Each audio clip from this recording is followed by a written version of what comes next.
Je vous remercie, Monsieur le Président. Mesdames et Messieurs les juges, chers confrères, cher public. Moi, jeune, qualifié, bout en train, commis d'office, endetté et daltonien depuis peu, ne m'en pensais pas moins téméraire et avide de nouvelles expériences. Malgré le fait qu'il soit plus courant de m'entreapercevoir dans les tréfonds du tribunal correctionnel que dans les merveilleux procès où je rêvais depuis mes tendres années de voir mon portrait, je tiens peut-être ici mon affaire. J'ai ainsi entendu se murmurer, parmi les forçats, qu'un homme rond rôdait d'une bien étrange façon près de la piscine municipale. Il restait des heures à se prélasser durant, dans le bassin d'eau chaude avec les petits et grands, sans manger ni boire. Les vigiles, inquiets de voir cet homme dépérir et ruiner l'ambiance des bains à bulles, alertèrent les policiers qui, eux, me sollicitèrent. Imaginez mon trouble. L'homme dont je vous parle ressemblait à Ken Mattel, mais il était plus... Enfin, il faisait moins, il ressemblait à... Bref, son embonpoint était évident. L'homme s'écria, hagard, qu'il était innocent et qu'il était encore victime d'une vilaine machination. Il s'effondra en sanglots et me conta sa terrible histoire. Nous avions bien là Ken Mattel, mais se tenait devant moi un pauvre air, chancelant, écrasé au sol par la dure réalité de sa vie et voûté par le chagrin. Cette histoire, je vous le promets, Monsieur le Président, brisera le plus dur des cœurs. Jusqu'à ce que justice soit faite, mon client n'aura d'autre solution que celle de se goinfrer pour remplir le vide que sa Barbie a laissé en son âme esselée. Je me tiens à ses côtés et suis fier de représenter le champion déchu. Les véritables stars de renommée mondiale, Barbie et Ken, tombent tendrement amoureux sous les étoiles d'Hollywood. Innocents alors, on pense à la classique tradition de tout conte. Ils se marièrent et furent heureux, eurent beaucoup d'enfants. C'est triste à dire, mais Barbie ne voulut pas donner à Ken toute la tripotée requise par le conte. Une seule charmante tête blonde naquit, Shelley, et le malheur s'abattit sur le couple. Les années passèrent, et Barbie multiplia les caprices et sautes d'humeur en tout genre. Elle pouvait, pour un oui ou pour un non, s'acheter des leggings pailletés par dizaines pour ses sorties apéroleurs entre copines et oublier de les porter le moment venu. Elle changeait de couleur de cheveux chaque semaine, rose papaye, jaune goyave, et que ne sais-je. Comprenez le désarroi du pauvre homme devant les lubies de sa femme. Durant un court séjour chez Belle-Maman, pour accompagner Shelley faire du poney, Mamie, au 3e verre de cognac, révéla le poteau rose. Barbie était folle alliée, schizophrène, comme en attestait le certificat médical que j'ai communiqué. Or, l'article 180, alinéa 2 du Code civil dispose « S'il y a eu erreur dans la personne ou sur les qualités essentielles de la personne, l'autre époux peut demander la nullité du mariage. » Les qualités essentielles se définissent comme une qualité que l'on espère trouver chez son conjoint, conformément aux usages et à l'opinion commune, et dont le défaut est de nature à perturber gravement une vie de couple. Vous n'imaginez pas la déconfiture de notre pauvre homme. Il ne savait plus à qui il devait fidélité. Barbie plage ou Barbie chef pâtissière? Il paraît évident que comme le marin a besoin du phare pour se guider sur l'étendue bleutée, tout homme a besoin d'une femme saine et stable pour percer à jour le voile de la vie. Barbie ne peut que nuire à un homme et à une vie de couple. Le mariage doit donc être nul, Ken n'a jamais connu sa femme. Et pourtant, Barbie nous oppose ici un divorce pour faute autant exclusive de Ken. Permettez-moi, Monsieur le Président, de jeter au loin les masques des perfides et lever le rideau sur cette farce de mauvais goût. Barbie a éjecté son mari du lit conjugal sans autre forme de procès que celle d'un coup de pied au derrière. Pourtant, l'article 215 du Code civil dispose « Les époux s'obligent mutuellement à une communauté de vie. » Or, la communauté de vie consiste tant dans une communauté de toit que des lits. Nous avons donc là une violation caractérisée du mariage, puisque Barbie, aux grandes dames de son mari, dort seule depuis plusieurs années dans le lit nuptial. Certaines ont la migraine, d'autres ferment la porte à clé, mais notre princesse au petit pois, elle, se contente de s'étaler de long en large, de sorte que Ken ne puisse glisser sous les draps son petit haricot. Mais Barbie ne s'est pas arrêtée là. Elle jeta Ken dans les bas d'une autre femme, une amie à elle qui plus est, Bridget. Oui, monsieur le président, alors que l'on nous parle de fidélité et d'adultère, il vous faut savoir que Madame Mattel connaissait Bridget. Barbie a diaboliquement tout orchestré pour piéger son mari, afin de feindre la surprise devant le triste spectacle de Bridget essuyant les larmes de Ken. Celui-ci connaissait depuis peu un succès interplanétaire grâce à sa dernière publicité d'auto-bronzant népalais, un bijou cosmétique venu tout droit des moines tibétains. Il amassait ainsi un patrimoine conséquent et subvenait aux besoins de sa famille, puisque son épouse était au chômage. Barbie a alors demandé à sa fidèle amie Bridget, qu'elle connaît au moins depuis le concours Minimis 2014, en atteste la photo communiquée, de séduire Ken. Ainsi, Barbie plumerait Ken devant le tribunal et démontrerait à Shelly qu'il n'y a pas que papa qui met du beurre dans les épinards. Barbie s'est acharnée à priver Ken de quelconque marque d'affection. Et le mari mou du genou a donc péché avec la mutine Bridget. Barbie, manifestement aux anges, évoque alors l'article 242 du Code civil pour invoquer le divorce pour faute. Nous resterons de marbre et rétorquerons qu'il y a fin de nous recevoir. Car oui, il en existe 3 au présent article. L'excuse, la réconciliation et la provocation. Or, Barbie a provoqué le péché de Ken en verrouillant sa ceinture de chasteté et en dénudant sa bonne amie Bridget. Ah, elles sont bien bonnes, les femmes. J'ai d'ailleurs entendu, au café du Palais, des confrères parler d'une drôle d'histoire. Il semblerait que la princesse Jasmine aurait pris le dessus lors d'un twist endiablé sur le troubadour Aladdin.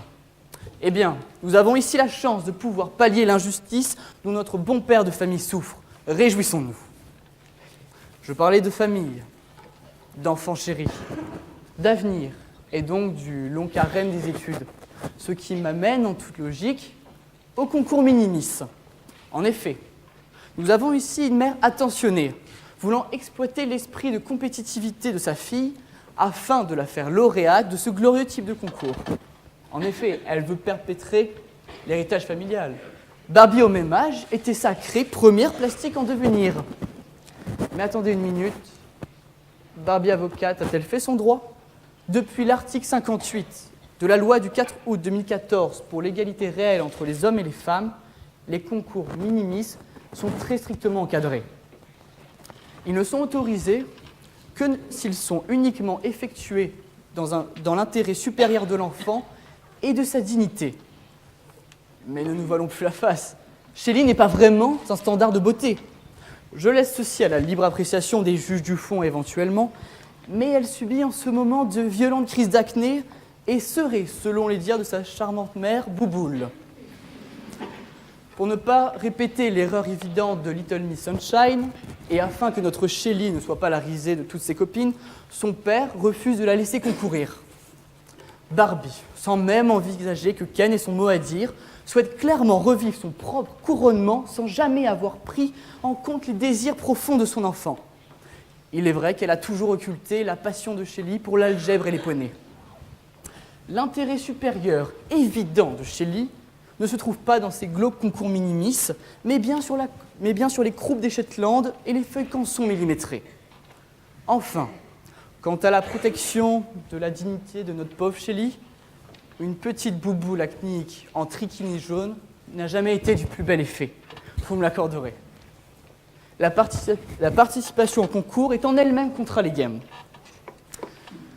Barbie schizophrène, Barbie mauvaise mère, cela commence à bien faire. Pas assez à son goût, Barbie adresse à Ken, par l'intermédiaire de son avocat, une demande de divorce. Quand mon client apprit la nouvelle, il fut agacé. Et d'autant plus que sa femme n'ait eu la décence ou ne serait-ce la courtoisie de lui annoncer la traîtrise en face. Ken souhaitait des explications, et il m'a dit avoir été prêt à faire des concessions. Mais Barbie avait revêtu son armure de fer et ne donnait réponse à aucune de ses prières.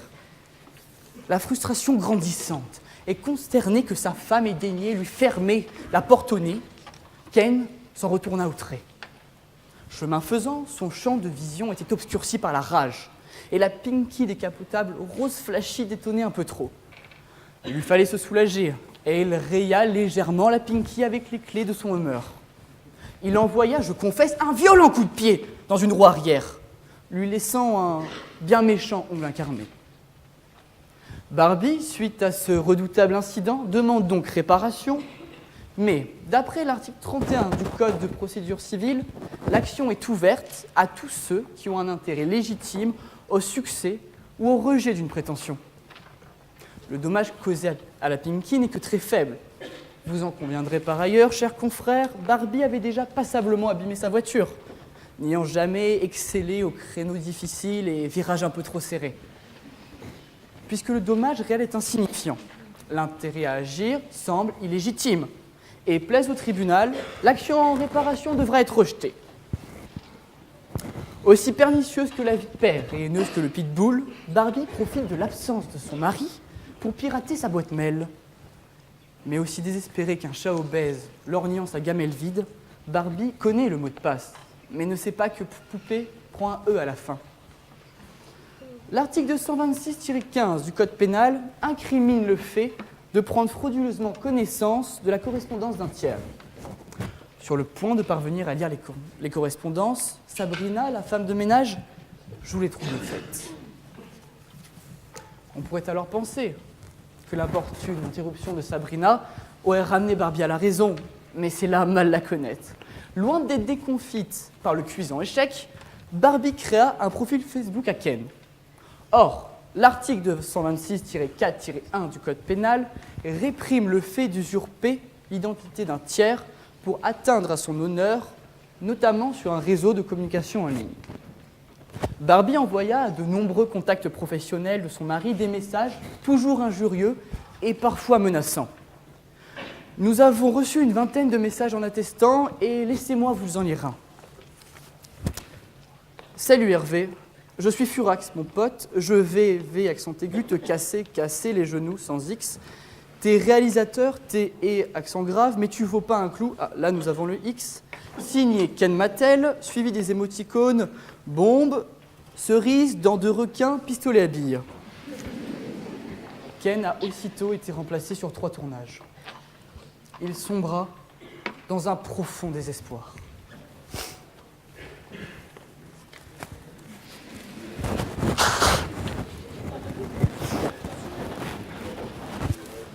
Il décida de rendre visite à Barbie afin que tous deux s'expliquent. Et cette fois-ci n'était plus prêt à aucune concession.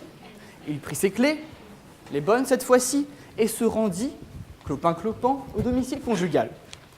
À l'ouverture de la porte, il tomba nez à nez avec le chat. Animal poilu, blanc, bouffi, et doté d'une malformation oculaire le faisant loucher dangereusement. Cette bête grotesque et loin d'attendrir les cœurs était un vilain matou. Durant les dures nuits de Ken sur le canapé, rappelons-le, il avait été chassé du nid conjugal, ce monstre au pelage rêche miaulait à en faire déterrer les morts et n'hésitait jamais à griffer notre vilain petit canard. Ken, à fleur de peau depuis quelque temps, déclencha une réaction épidermique allergène. À l'approche du chat, il se gonflait, prenait une teinte carmin et se couvrait instantanément de sueur. Il avait donc décidé de l'enfermer chaque soir dans la véranda. Cependant, Barbie, sans vergogne, ni une once de sympathie pour son futur ex-mari, laissait maintenant le chat déambuler librement en liberté dans la maison. Ken, à la vue du chat, se gonfla peu à peu, devint rouge, sua et se sentit progressivement étouffé. Il lui fallait se débarrasser du chat. Il attrapa l'horrible animal, qui sortit alors les griffes et le mordit au sang. L'honnête homme voulait juste le mettre dehors, mais commençant à étouffer sérieusement, il engouffra la sale bête dans le micro-ondes. Le drame se produisit Le chat subit un coup de chaud, effectivement, et ne s'en remit pas. Si l'animal vicieux ne s'était pas débattu bec et ongles, Ken l'aurait mis dehors. Il avait fait son maximum, mais n'avait pas pu en supporter plus. Alors je vous l'accorde, Monsieur le Président, Ken a outrepassé son droit. Mais il me faut vous rappeler qu'aucun homme, jamais, ne souhaite se faire voler la vie par un chat. L'angoisse de mort imminente était insoutenable et Ken craqua. Parlons maintenant du chéquier familial que Ken aurait dérobé à la volée. Dois-je vous rappeler, chers confrères, que les époux Mattel, étant encore mariés à l'heure actuelle, le banquier dispose d'une présomption bancaire. En effet, l'article 221 alinéa 2 du Code civil dispose, à l'égard du dépositaire, le déposant est toujours réputé, même après la dissolution du mariage, avoir la libre disposition des fonds et titres des dépôts. Donc Ken n'a pas volé le chéquier, puisqu'encore marié à Barbie, mais seulement pris ce qui lui revenait de droit, et vous ne pouvez l'en blâmer au titre de cette présomption bancaire. Il est donc demandé au tribunal, à titre principal, dire et juger que la demande de divorce pour faute est irrecevable. Constater que la dégradation de biens ne peut être retenue en raison d'une absence d'intérêt à agir.